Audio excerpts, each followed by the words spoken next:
a la inflación. Bueno, hoy tenemos programada una charla por Zoom con jóvenes emprendedores. Yo les recomiendo que le presten atención a esa charla porque va a ser muy interesante en momentos en que todo el mundo discute qué perfil de la educación pública podría asumir nuestro país a partir del 10 de diciembre del 2019. Porque, a pesar de lo que se ha dicho respecto del sistema de vouchers de Javier Milei para subsidiar la demanda y no la oferta educativa, evidentemente se han encendido las alarmas de mucha gente que entiende, desde su posición interpretativa, que el crecimiento de Milei es una amenaza a la educación pública, o que el crecimiento de Milei también es una amenaza a la salud pública. Yo creo que es muy importante que conversemos y escuchemos a los jóvenes para que ellos también, en el escenario de un país que muchas veces directamente atenta contra el emprendedurismo, han llevado adelante una cruzada épica que reúne la aventura empresarial con la conjunción de una formación técnica educativa bastante revolucionaria. Porque en la Argentina de hoy, en la que las pruebas PISA demuestran a una enorme cantidad de jóvenes y niños con serios problemas educativos de raíz, también se contraponen algunas instituciones educativas que estimulan absolutamente todo: los sueños, la imaginación, las ganas de emprender, las ganas de construir un país distinto desde sus cimientos.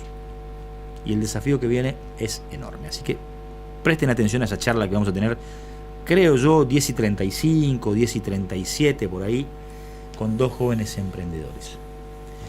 Bueno, esta semana, la verdad, yo termino bastante cansado. Tengo problemas de sueño que ya mucha gente conoce, pero a eso se agrega el hecho de que uno está tratando de conseguir la mayor cantidad de información posible para tratar de decodificar lo que se viene. Y no solamente hablo de lo político, hablo también de lo comercial, del consumo, de cómo impacta esto que dice la consigna en la gente, lo que está haciendo la inflación. Ayer, por ejemplo, yo digo que el gobierno, con su incapacidad para enfrentar la inflación, no tiene paz. Porque Massa pasó de la pequeña alegría de anunciar 7.500 millones que manda el fondo, que aún así todavía dejan las reservas del país en negativo. Imagínense el drama que tenía Argentina, que estaba ya casi en 11.000 millones de dólares en negativo de reservas. Esto significa ocupando dólares del sistema financiero, no del país, no del Estado. Se le agrega el hecho de que el fondo emite un comunicado donde le dice: alcanzamos un acuerdo, pero ustedes tienen por delante el desafío de aumentar las tarifas públicas y de reducir el gasto fiscal. Tienen un déficit por las nubes y nada es viable con este nivel de gasto. En el medio de todo, Massa hace una cantidad de anuncios que tienen la intención de mostrarlo competitivo electoralmente. La suma fija, que ya está armando un revuelo entre empresarios y gremialistas, claramente, porque a muchos empresarios les ha llegado un monto de paritarias de aumento que no es el mismo que el aumento de sus ingresos por la actividad comercial, industrial o lo que hagan. Y ahora encima les llega la posibilidad de que tengan que dar una suma fija que no es pequeña, ¿eh? Estamos hablando de 75.000 pesos aparentemente a solicitud de los gremios, y que el gobierno podría hacer bajar a 50.000. Todo con una intención electoral. A eso se le agrega los anuncios que ha hecho el ministro de la posibilidad de aumentar la asignación universal, más compensar a los damnificados de los saqueos. ¿Qué cosa? Es un gobierno que da para el chiste, ¿no? Porque la vocera primero desmiente los saqueos. Estos son operativos, no hay saqueos. Después dice: sí, hay saqueos promovidos por Milei y Bullrich. Después sale Aníbal Fernández y dice: no tenemos ninguna prueba de quienes están detrás de los saqueos. En el medio sale Bernie y dice: no me consta de Milei, creo que es una buena persona. Sí, y también dice Kicillof: sí, cómo no va a haber saqueos, si tenemos 94 detenidos. Y a eso se le agrega que si había duda de que había saqueos, el ministro de Economía, que es el candidato, dice: che, vamos a compensar a los saqueados. Qué triste, ¿no? Qué patético que tengamos que estar hablando de un gobierno que está enfrentando el tramo final de su gestión con una absoluta desnutrición de valores y con una incapacidad para interpretar lo que la gente está pidiendo o lo que la gente necesita, que no es ni más ni menos que establecer políticas activas contra la inflación. Porque la inflación es el verdadero cáncer, más allá de que también hay críticas a la falta de republicanismo. Ahora se suma el tema del agregado de Argentina a los BRICS, que hay mucha oposición que critica esto, porque los BRICS ya no son los BRICS. No es Brasil, Rusia, India, China y Sudáfrica. Es Brasil, Rusia, China, India, Sudáfrica, más Arabia Saudita, Irán. O sea, un grupo de países que están cuestionados por la comunidad internacional por ser autocracias, por no respetar derechos humanos, y ahí el tema se complica más. Se complica más. En un momento económico para esos países que no es, mejor dicho, el momento de lo que fue cuando surgieron los BRICS. Si bien China hoy es el gran motor económico del mundo, está enfrentando la posibilidad de una crisis. Está enfrentando, y tenés a Rusia, que también en su momento venía con un paso firme respecto al comercio, hoy metido en esto de la invasión a Ucrania, que ha disminuido claramente su consideración a nivel mundial. Sí. Brasil, que se debate también en una especie de crisis, si bien con valores no a lo Argentina, pero sí con una crisis de la que seguramente podrán sortear, pero no es aquel Brasil de las gestiones de Lula da Silva, donde se habían encontrado reservas de petróleo, donde era una de las de los principales exportadores de granos en el mundo. Sí. Y Sudáfrica, que siempre estuvo ahí como la hermana menor de todos esos grupos de países, bueno, tratando de sobrellevar también su realidad cruda, por cierto, de un país africano con miles de desigualdades. Claro, así que vamos a ver cómo continúa todo ese panorama bastante complicado. Yo decía que esta semana traté de contactarme con gente que integra cadenas de comercialización. Hablé con gente de supermercados, de corralones, de casas de venta de artículos eléctricos. El denominador común es la angustia, porque no saben si venden y recuperan cuando tienen que reponer stock. Pero hay un dato que para mí es indicativo del nivel del mal humor social. Hablé con dos integrantes de la cadena laboral de dos supermercados, ya no con los propietarios.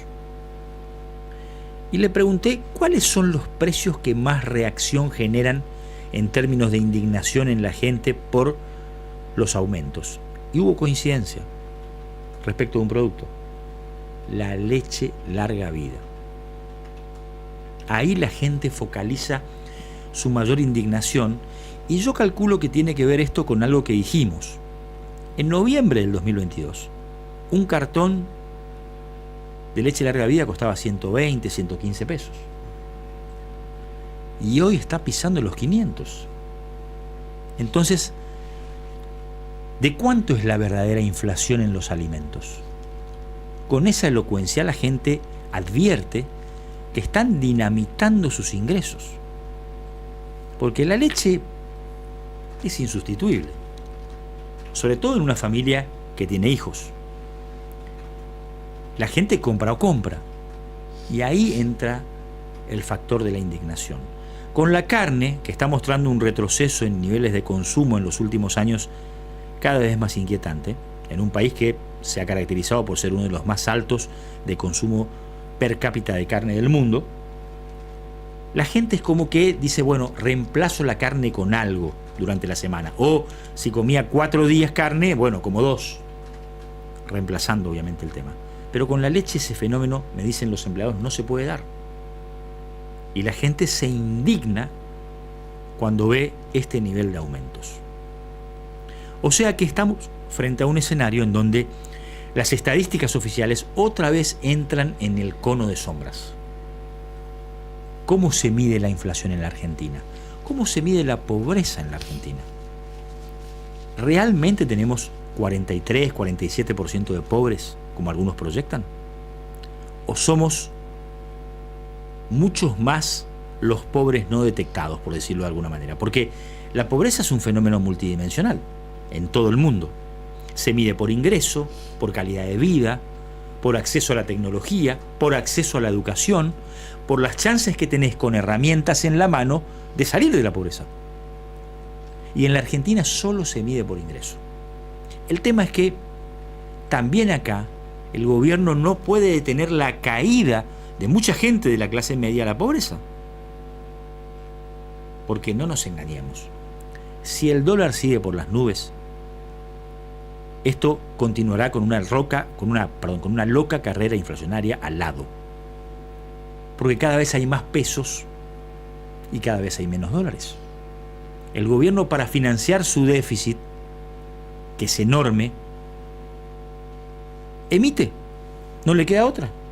Y emite, y emite, y emite, y emite. Y si vos cada vez más ponés plata sin respaldo en el mercado, lo que tiene respaldo cuesta cada vez más. Si vos pones más pesos en el mercado, un auto va a costar cada vez más. Una casa va a costar cada vez más. Hoy la pérdida de la calidad de vida argentina es escandalosa. Estaba leyendo, por ejemplo, que en la convertibilidad se necesitaba algo así como un sueldo mínimo para comprar un metro cuadrado de departamento. Y hoy creo que va por 6 sueldos mínimos para comprar un metro cuadrado de departamento. O sea, esto traduciéndolo, el departamento, el acceso a la vivienda le queda cada vez más lejos a la clase trabajadora.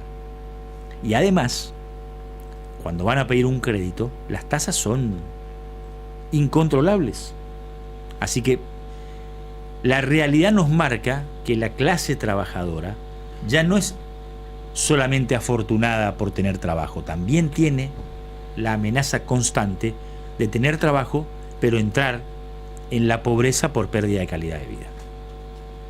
Así que hoy le planteamos esta consigna a la gente. ¿Cómo quedaron tus ingresos en relación a la inflación? ¿Cómo sentís que con lo que ganás comprás igual o comprás menos? ¿Y qué te pasa cuando vas a la góndola y ves lo que ves? Porque me decían estos empleados de 2 cadenas de supermercados, con la leche hay coincidencia absoluta. La gente está horrorizada con el aumento de precio, que está mucho más arriba de la inflación.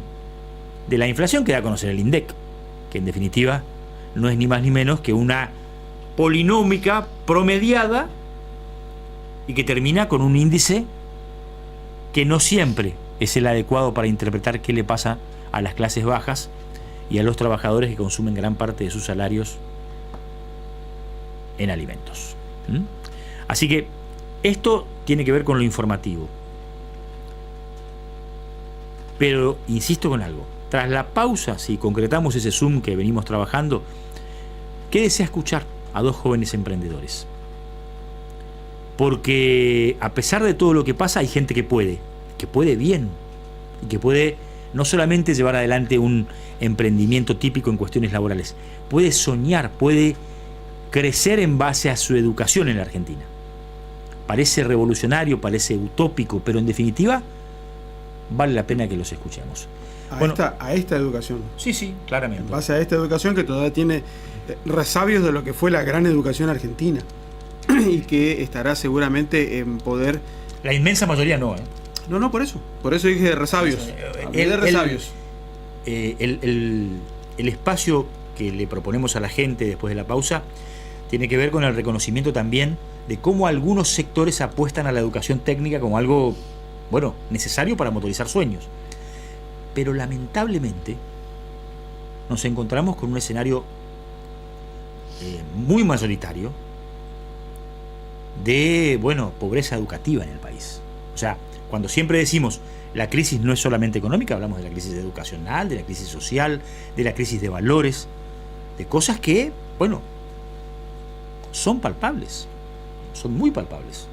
Si alguno simplifica diciendo, che, la educación está mal porque los docentes son un desastre, elige el camino más corto, más sencillo, más cómodo y más equivocado desde mi punto de vista, porque este es un problema integral en el que confluyen dirigencias gremiales absolutamente irresponsables respecto del futuro del país, pero también problemas en la casa, también falta de dedicación en la casa para impulsar la inquietud, el sueño, el emprender, que no es ni más ni menos que una gran aventura generalmente en el mundo y en las sociedades productivas y desarrollistas. O sea que la propuesta que se ha dado, Martín, en lo social ha llevado a que hoy la escuela se transforme en el receptor de todas esas cuestiones que antes se resolvían en la casa. Entiéndase, conflictos del adolescente, ni hablar de los conflictos intrafamiliares, pero sí conflictos propios de la edad. En la alimentación, muchas escuelas hoy representan eso, que el chico esté alimentado, cuando antes era la mesa familiar del mediodía, el momento de encuentro y de compartir y de transmitir las vivencias y de quizás allí comenzar ese proceso de solución si es que habría algún inconveniente. Bueno, eso se ha perdido porque hoy los chicos, la mayoría, como en las escuelas. Bueno, son todos factores importantes que confluyen. Por eso, es todo un proceso cultural. El sistema ahora, que llevó a eso... Si vos tenés gremialistas que no quieren evaluar la calidad de los docentes, que se cierran a toda posibilidad de incorporar tecnología, capacitación, también vas a encontrar un dique de contención enorme para el progreso. Entonces, creo que hay que poner de las dos partes.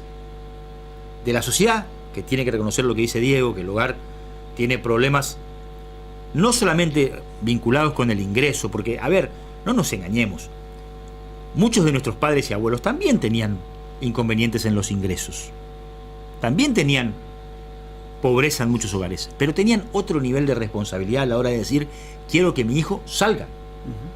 Y se comprometían en tiempo y pasión para acompañarlos en el proceso educativo. Eso en gran parte hoy se ha perdido, como dice Diego.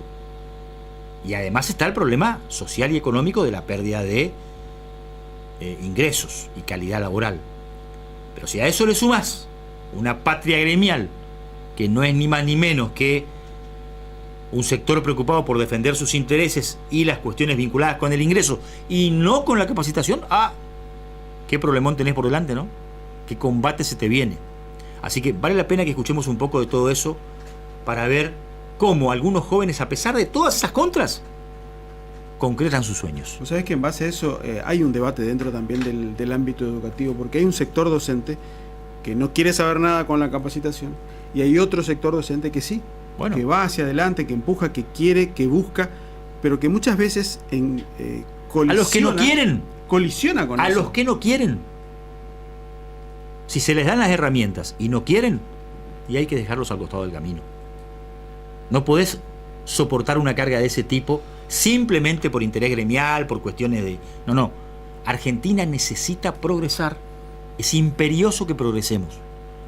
Por eso, en la casa hay que cambiar, en los gobiernos hay que cambiar, y en la clase gremial docente, que quiere dejar todo como está, también. Vos no podés tener un referente gremial como Baradel. Eso es bastante indigno de mostrar.